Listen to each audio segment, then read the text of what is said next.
दोस्तों आज बात करने वाले हैं भारतीय वायुसेना के उस हमले के बारे में जिसे अभी भी बहुत कम लोग जानते हैं। दोस्तों आज बात करने वाले हैं एक ऐसी घटना के बारे में जिसमें पाकिस्तान ने युद्ध तो शुरू कर दिया, लेकिन युद्ध का अंत इतना भीषण होगा उसकी कल्पना पाकिस्तान ने कभी नहीं की थी। आज बात करने वाले हैं भारत माता के उस करारे जवाब का जिसमें भारतीय वायुसेना ने पाक के 8 एयरबेस और 2 पाक अधिकृत बांग्लादेशी एयरबेस को मिट्टी में मिला दी थी। आज बात करने वाले हैं उस युद्ध के बारे में जिसने श्रीमती इंदिरा गांधी के होश उड़ा दिए थे।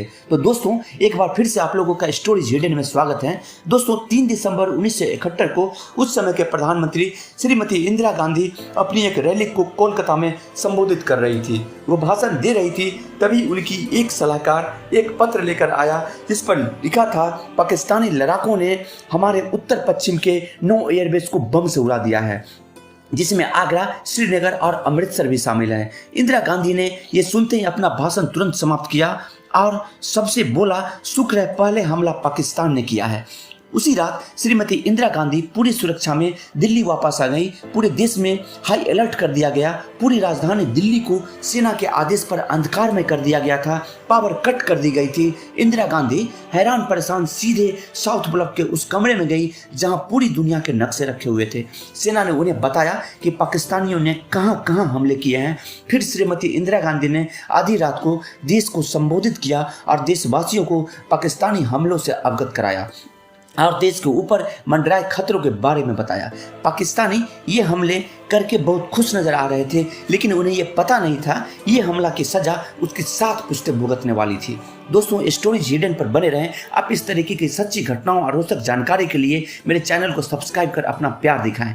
इंदिरा गांधी उस रात को अपने घर नहीं गई। इधर जनरल सैम मानेकशॉ मौके पर मौजूद थे और परेशान थे। तभी इंदिरा गांधी ने कहा, तुम हर समय जीत नहीं सकते, अब हमले की तैयारी करो और पुरजोर तैयारी करो। अब तक भारतीय सैनिक समझ गए थे कि हमला कोई छोटी हमला नहीं है और इस हमले का जवाब एक मोर्चों से नहीं दिया जा सकता। आखिर इसने भारत मां पर हमला किया है और पूरे विश्व को अब भारत को दिखानी पड़ेगी कि आखिर भारत क्या है। भारत ने भी अब युद्ध की घोषणा कर दी थी। भारतीय फौजों ने इस हमले का जवाब अब 2 मोर्चों से देने की सोची। रात में भारतीय नेवी ने कराची के पाकिस्तान का नेवी मुख्यालय को उड़ा दिया। इधर दूसरी तरफ भारतीय सेना अपनी योजना के अनुसार बांग्लादेश की सीमा में घुसना प्रारंभ कर दिया था। अपने देश की इज्जत को बचाने के लिए भारतीय सेना ने अपनी जी जान लगानी शुरू कर दी थी। वो भारत माता की जय बोलते जा रहे थे और अपनी कुर्बानी भी दे रहे थे। इधर भारतीय वायुसेना के कैनबेरा फाइटर जेट ने 24 घंटे में ही अपने 23 मिशन को अंजाम दे दिया था।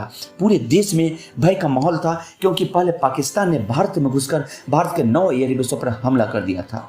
24 घंटे के भीतर ही भारतीय एयरफोर्स ने ऐसी तबाही लाई कि पाकिस्तान हक्का बक्का रह गया। उसे यह उम्मीद ही नहीं थी भारतीय सेना इतनी भीषण हमला कर सकती है। दोस्तों पहले बात कर लेते हैं पाकिस्तान ने हमला कैसे किया, फिर अपनी रणबांकुरों की बात करेंगे। 3 दिसंबर 1971 की शाम हमला पठानकोट एयरबेस पर किया पाकिस्तानियों ने। इसने पाकिस्तान के 2 मिराज 3 और F-86 फाइटर विमान थे जिसे लीड कर रहा था पाकिस्तानी कमांडर एहसन गिलानी। जिलानी ने रॉकेटों से हमला करके रनवे को उड़ा दिया। फिर 6 बजे के करीब पाकिस्तान के सरगोधा से विंग कमांडर हकीमुल्लाह ने अमृतसर एयरबेस पर हमला कर दिया। हकीमुल्लाह के फाइटर प्लेन पर 500 केजी के बम रखे हुए थे। एक बम ने अमृतसर एयरबेस के रनवे का 300 मीटर का हिस्सा उड़ा दिया, लेकिन भारतीय रणबांकुरों ने रात में ही अमृतसर हवाई अड्डे को काम लायक बना लिया था। लेकिन दूसरी हमला अमृतसर एयरबेस के रडार स्टेशन पर भी किया गया और रडार स्टेशन को उड़ा दिया गया। यह हमला इसलिए किया गया क्योंकि यहीं से पाकिस्तान के रफीकी एयरबेस के लिए भारतीय वायुसेना के MiG-21 और सुखोई Su-7 ने उड़ान भरी थी। फिर पाकिस्तानी एयरफोर्स ने अंबाला, आगरा, उत्तरराय और हलवारा पर भी हमला बोल दिया। फिर कुछ देर बाद भुज और श्रीनगर एयरबेस पर भी हमला बोल दिया, लेकिन भुज का एयरबेस बहुत महत्वपूर्ण था रणनीतिक दृष्टिकोण से। भारतीय सेना सोच में पड़ गई। फिर भारतीय माता के रणबांकुरों ने भुज एयरबेस का रनवे रातों रात ठीक कर दिया। अब बारी थी भारतीय सेना की।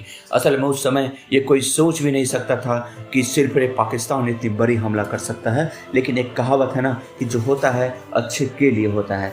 अब भारतीय वायुसेना भी अपने देश के लिए और भारत माता की गिरेबान पर हाथ रखने वालों के हाथ काटने के लिए तैयार थी। पाकिस्तान ने 5:30 बजे हमला शुरू किया था और इधर 9 बजे भारतीय वायुसेना के 35वें स्क्वाड्रन और 106वें स्क्वाड्रन के फाइटर जेट पाकिस्तान के अंदर घुसकर हमले के लिए तैयार हो गई थी।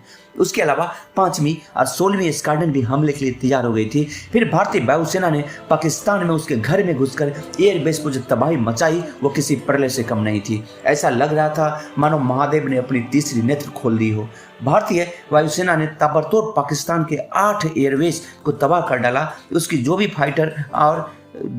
फाइटर जेट में जो भी विमान रखे हुए थे उसे बर्बाद कर डाला। पाकिस्तान के होश फाख्ता हो गए थे। लेकिन भारतीय वायुसेना का मन इतने से भी नहीं भरा। भारतीय वायुसेना ने चंदार, रिसेवाला, मरसूर, सरगोधा, मुनीर और मियाँवाली एयरबेस को तबाह कर डाला। सरगोधा और मरसूर एयरबेस को खासकर मिट्टी में तब्दील हो चुकी थी। फिर भारतीय वायुसेना ने पाकिस्तान के पूर्वी एयरफील्ड यानी बांग्लादेश के तेजगांव और कुर्मीटोला एयरबेस पर हमला कर दिया था, जहां पाकिस्तानी एयरफोर्स का कब्जा था। भारतीय वायुसेना के हमले ने पाकिस्तान की पूरी विश्व में धज्जियां उड़ा दी थी। पाकिस्तान के राष्ट्रपति जनरल, प्रधानमंत्री भारत का जो पश्चिमी हिस्सा लेना चाह रहे थे वो मनसा धरे की धरी रह गई। उसके उपहार में भारतीय वायुसेना ने जो आग बरसाई उससे उसकी रूहें कांप गई।